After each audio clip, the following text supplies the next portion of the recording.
कौन सो संकट मोरे गरीब को, जो तुम सो नहीं जात है टारो। जय श्री राम। जय श्री बजरंगबली महाराज की जय हो। आप सभी भक्तजनों को हनुमान जयंती की ढेर सारी शुभकामनाएं। आज हम सुनेंगे हनुमान जयंती व्रत कथा। हनुमान जी के भक्तों के लिए हनुमान जयंती का विशेष महत्व है। शास्त्रों के अनुसार हनुमान जी को राम भक्त माना जाता है। हनुमान जी को बल, बुद्धि, विद्या, शौर्य और निर्भयता का प्रतीक माना जाता है। जब कोई भी परेशानी सामने खड़ी हो जाती है तो सबसे पहले पवन सुत को ही याद किया जाता है। इनको कई नामों से पुकारे जाते हैं, जैसे कि चिरंजीवी, बजरंगबली, पवन सुत, महावीर, बाल बीमा, अंजनी सुत, संकट मोचन और अंजनेय। हनुमान जी ने अपना पूरा जीवन राम भक्ति में व्यतीत कर दिया और श्री राम ने उन्हें अजर अमर रहने वाला वरदान दिया। राम भक्ति में तल्लीन बजरंगबली जीवन भर ब्रह्मचारी बने रहे। कथाओं के अनुसार एक बार महान ऋषि अंगीरा भगवान इंद्र के देवलोक पहुँचे। वहाँ पर इंद्र ने पुंजकस्थला नाम की अप्सरा द्वारा नृत्य प्रदर्शन की व्यवस्था की, लेकिन ऋषि को अप्सरा के नृत्य में कोई दिलचस्पी नहीं थी, इसीलिए वह गहन ध्यान में चले गए। अंत में जब उनको अप्सरा के नृत्य के बारे में पूछा गया तो उन्होंने ईमानदारी से कहा कि उन्हें नृत्य देखने में कोई दिलचस्पी नहीं है। यह सुनकर पुंजिकस्थला ऋषि पर क्रोधित हो गए और बदले में ऋषि अंगीरा ने नर्तकी को श्राप देते हुए कहा कि वह एक बंदरिया के रूप में धरती पर जन्म लेगी। पुंजिकस्थला ने ऋषि से क्षमा याचना की, लेकिन ऋषि ने अपना श्राप वापस नहीं लिया। नर्तकी एक अन्य ऋषि के पास गई और ऋषि ने अप्सरा को आशीर्वाद दिया कि सतयुग में भगवान विष्णु का एक अवतार प्रकट होगा। इस तरह पुंजिकस्थला ने सतयुग में वानर राज कुंजर की बेटी अंजना के रूप में जन्म लिया और उनका विवाह कपिराज केसरी से हुआ, जो एक वानर राजा थे। इसके बाद दोनों को एक पुत्र प्राप्त हुए, जिसे शक्तिशाली हनुमान जी कहा गया। भारत में हनुमान जयंती का पर्व बेहद धूमधाम से मनाया जाता है। इस दिन भगवान हनुमान का जन्म हुआ था, इसीलिए इस दिन भगवान हनुमान के मंदिरों में भक्तों का तांता लग जाता है। भगवान हनुमान की माता का नाम अंजनी और पिता का नाम वानर राज केसरी है।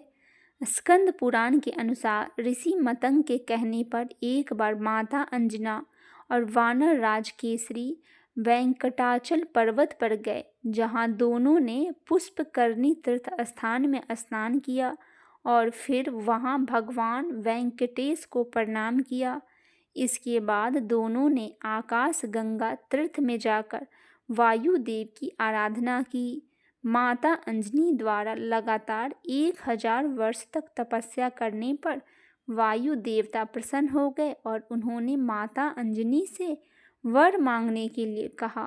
तब माता अंजनी ने संतान प्राप्ति की इच्छा जाहिर की। इसी वरदान के बाद माता अंजनी को भगवान संकट मोचन हनुमान जी की प्राप्ति हुई। भगवान हनुमान का नाम केसरी नंदन मारुति भी है, लेकिन इनका नाम हनुमान कैसे पड़ा, इसकी कहानी हम आपको बताते हैं। कहते हैं अपनी बाल्य अवस्था में एक दिन मारुति नंदन जब नींद से जागे तो उन्हें बहुत तेज भूख लग गई। अचानक से उन्हें एक पेड़ पर लाल रंग का पका हुआ फल नजर आया, जिसे खाने के लिए वे निकल पड़े, लेकिन वो कोई पका हुआ फल नहीं था, बल्कि सूर्य देव थे। कहते हैं जिस दिन ये घटना हुई उस दिन अमावस्या थी और सूर्य राहु ग्रहण लगने वाला था, लेकिन राहु के ग्रहण लगने से पहले ही हनुमान जी ने सूर्य को निगल गए, जिससे राहु दुविधा में पड़ गए।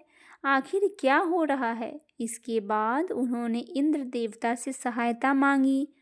इंद्र देव ने भगवान हनुमान जी को समझाया, लेकिन बार बार अनुरोध करने पर भी हनुमान जी ने सूर्य देव को मुक्त नहीं किया।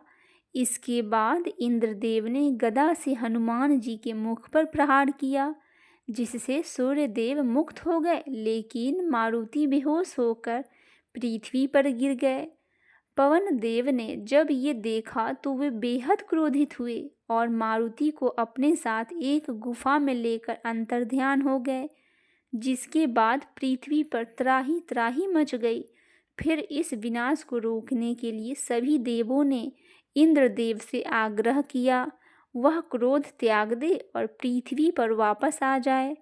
इसी के बाद सभी देवताओं ने वरदान स्वरूप अलग अलग शक्तियाँ मारुति को प्रदान की और उन्हें हनुमान जी के नाम से पूजनीय होने का वरदान दिया।